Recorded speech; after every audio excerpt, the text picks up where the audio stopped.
Ahoj, tak jsme zase tu a tentokrát v Německu v Hobby Parku. Park založen pouze na rododendrony.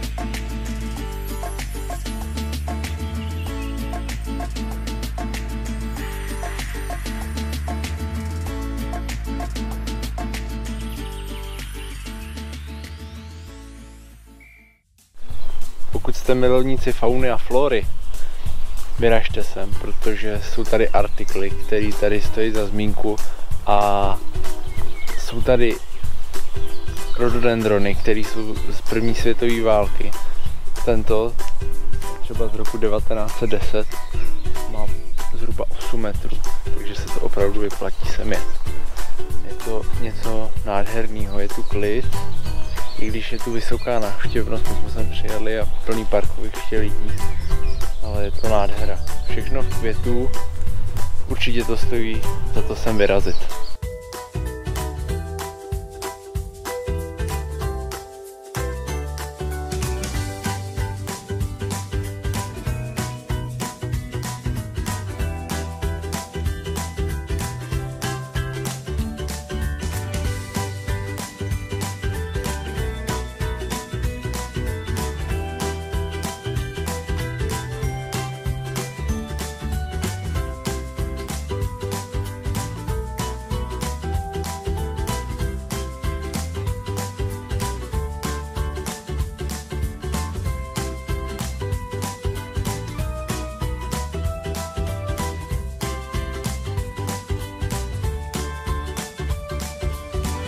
Nejen, že tu jsou krásný rododendrony, ale ještě jsme tu objevili ten nádherný Cyadopitis, který má už takových 11 metrů.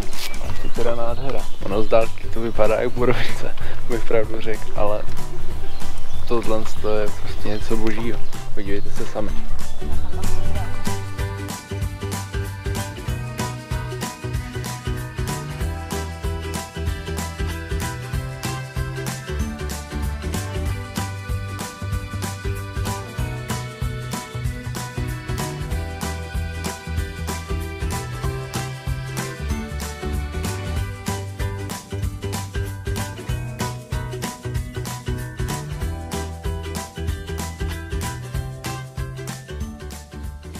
Vím, že už to bude znít otřepaně, ale tohle je prostě mazlík, který stojí za zmínku, protože se jedná o rododendron calophytum z roku 1938, který tady majitel tohoto parku dostal jako dárek od anglických pěstitelů.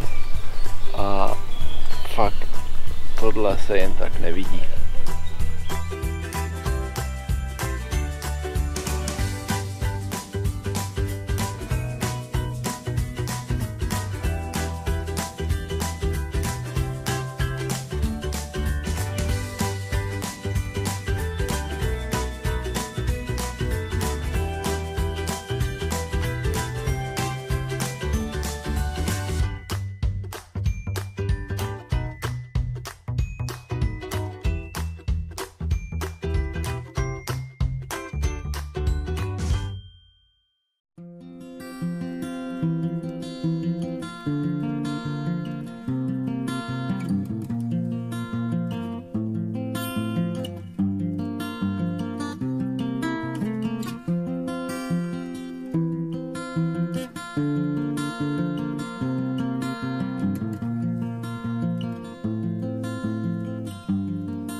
Blížíme se tady k jednomu neštěstí, který tenhle park potkalo.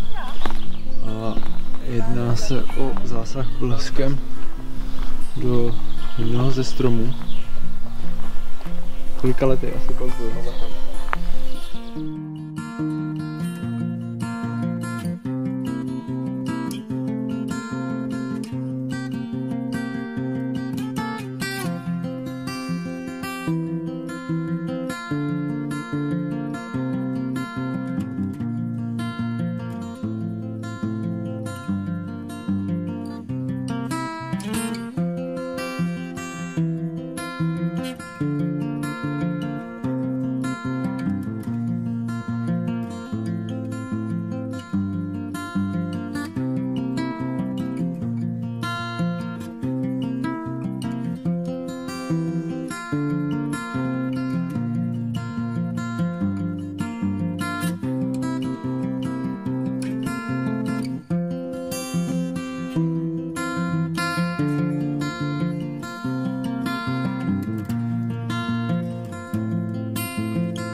Nejen, že mám já sám problém obejmout tuto nádhernou, obrovskou metaseku z roku 1960, ale problém nám ji dělalo obejmout v našem tříčlenném týmu.